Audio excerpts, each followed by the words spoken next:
Yo, this is Dave, and I need to eat my breakfast, and I also need to test a sous vide machine. So just a second, my eggs are now up for dunning. So I'm gonna go fishing for eggs. Oh, eggy. Woo! So there we go. Okay, now what exactly am I testing here? So any of you know sous videing? Sous videing is just literally usually cooking under pressure, but there's no pressure because the eggs are already under pressure. But I digress. Why would you want to cook sous vide? Because you would never need to overcook your food again, because you just set the temperature of the water, you vacuum pack your food, you dump it in the water, and you don't ever have to worry about it because it'll never go over temperature. Ta-da! So barbecuing is kind of like the opposite of this, because when you barbecue, you put it over a fire, which is very hot. And then when the meat rises in temperature, you've got to pull it. Let's say this is perfectly done. You pull it off the fire so it doesn't overcook. But if you fail to pull it off the fire when it's perfectly done, you will have charcoal and you're eating rubber. So your meat gets overcooked. Not cool. So this is a genius method. I believe it's the French invented it. You guys can correct me if I'm wrong. But the French invented it, and they are so smart because you can pretty much cook and hold food for twice as long as, or 3 times or 4 times as long as you normally would. For example, chicken. It only takes about an hour, maybe an hour and a half to cook from frozen even. And then you can hold it for like 3 hours without degrading the quality of the chicken. So if you just wanted to throw your meat in to your sous vide machine, you can start that at 3 o'clock and eat anywhere from like 4:30 to 6 o'clock. So it's really flexible and it's great for entertaining.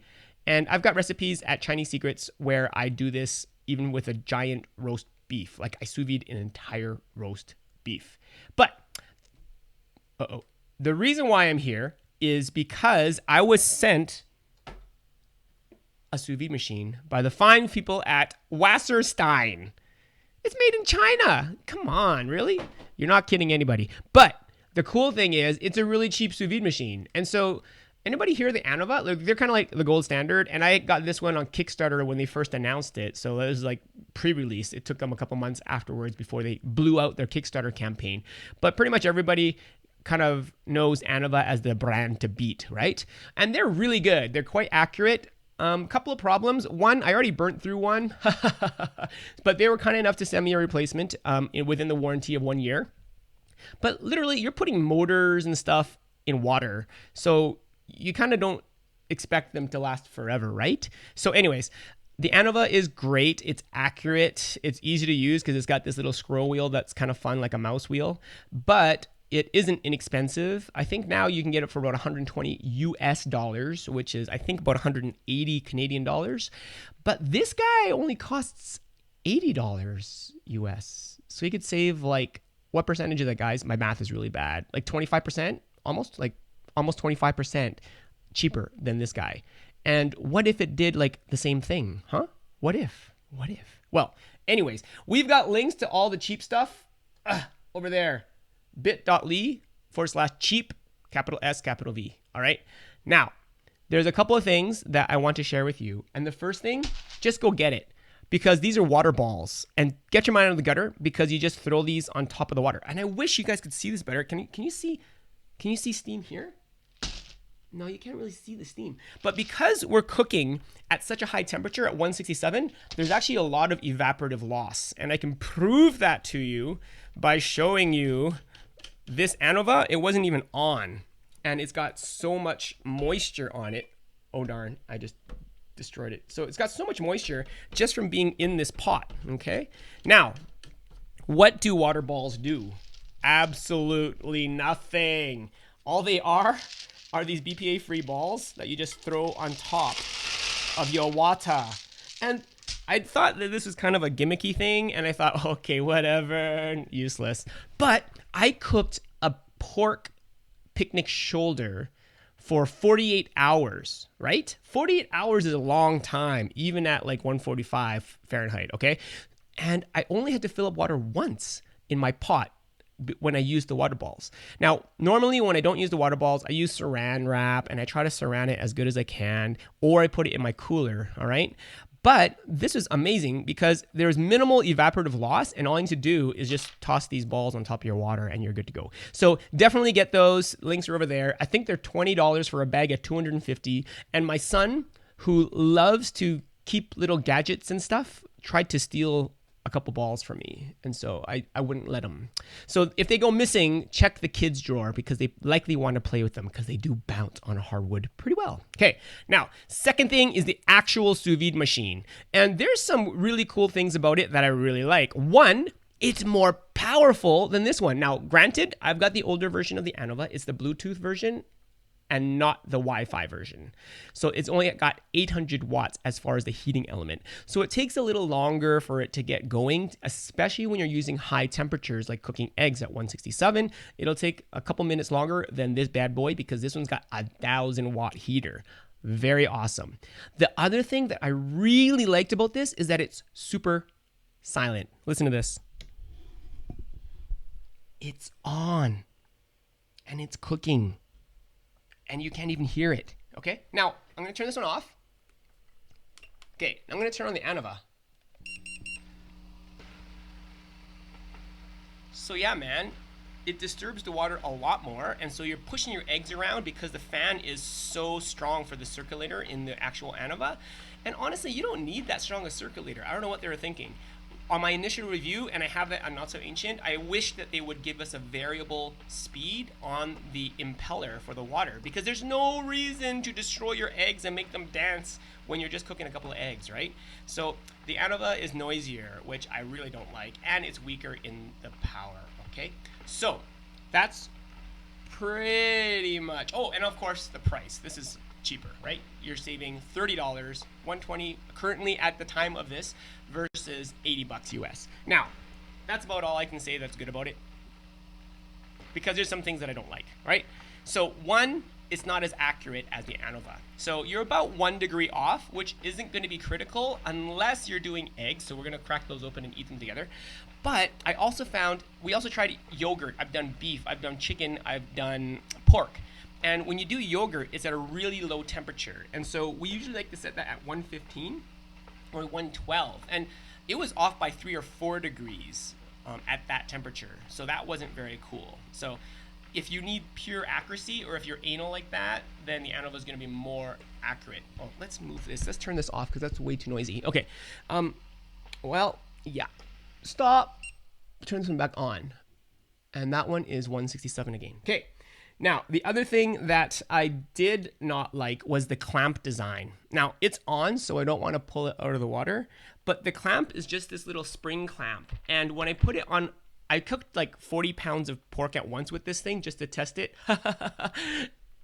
It worked. Okay, but I used such a big pot, it started sliding down because this clamp wasn't strong enough. It's just plastic with a little spring. It's not strong enough. So I ended up using a really strong bungee cord and making sure that it wouldn't fall down further into the actual bucket because that would be a travesty. And it actually gave me a warning beep because it was getting into the water, okay? So that was at least good that it had a safety shut off and you're not gonna fry yourself, I hope.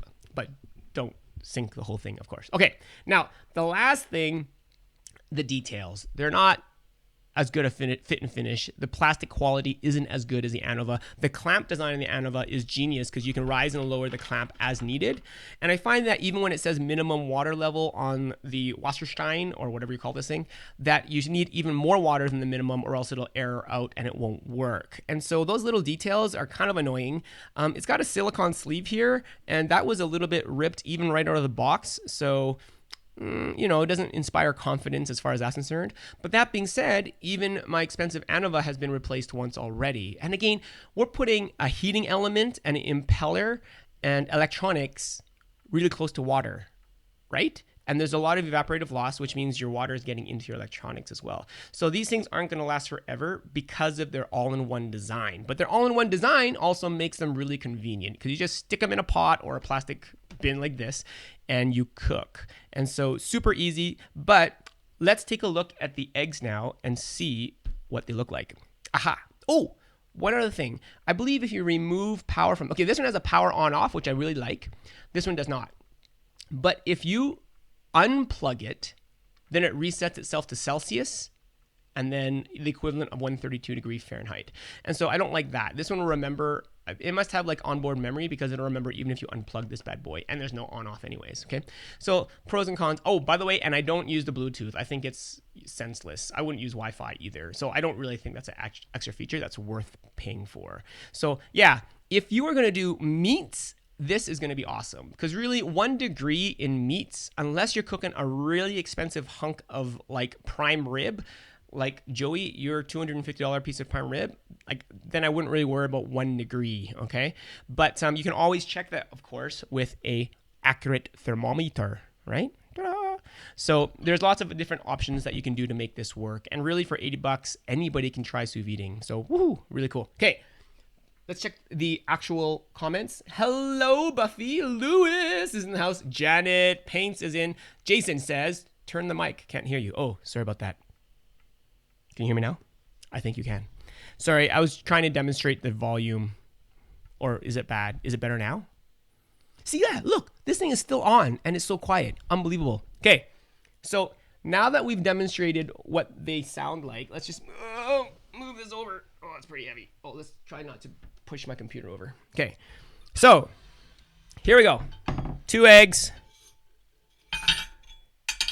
Moment of truth. Let's see here. Oh, not bad, not bad. Doesn't quite come out clean. I should have iced them. Sorry, my bad. I'll have to do this again with you guys. But yeah, I should have iced them right after I took them out. Bad, Dave. I wasn't thinking this morning. But if you guys have never had sous vide eggs, you should really try it because they come out a little like creamier and also quite, I think the word is sweet. Yeah, it's kind of strange.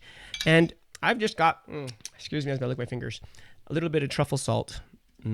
Truffle salt. I think I have a link there on this site for truffle salt because everything tastes better with truffle salt. I know it's fake truffle flavor, but actually I think there might be truffles in here. Okay. All right, we're good. So now, excuse me as I indulge in my eggs and see. These are a touch overcooked, but that might have been my timing issue. So good. Yeah, man. Yeah, so eggs are a little bit temperamental. So if you're going to use something like this to cook eggs, you'd have to play around to see, your time temperature, but also if you're going to freeze it right away, okay? Like after you take it out of the water bath, you want to chill it right away so it doesn't continue cooking like I made a mistake. The perils of live. But yes, yeah, would I buy it? Probably not, to be honest. For $30 more, you get the Anova, right? That's not bad. But if you're really on a tight budget and you need to save some money, it's $80 versus $120, right? Now, prices are as of the making of this video, and so they're always going to be going down because I think technology is just marching on. And I know Anova just announced the Nano, which I have no idea what it is, but it should be like a tinier version with probably less power. But if you're just cooking meat, it's not a big issue. But if you're trying to jack up the temperature of your water to like egg cooking temperatures, like 160, then I have a feeling the Nano might be too weak to even do that. So, verdict, get the water balls. If you can't afford the Anova, get into something cheaper like this guy. It's got some quirks that are kind of wacko, but it does work. Like, we're eating great meat, and if you've never cooked sous vide, it's amazing.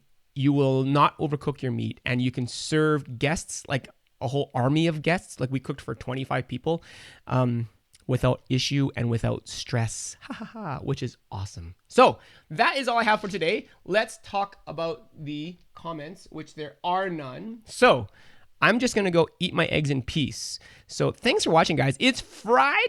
So happy Friday. God bless, and I'll see you guys in the next video. Oh, by the way, what do I have to say here? Oh, yeah. Thank you, guys. So you guys can subscribe, or you can support us, or you can also share the video.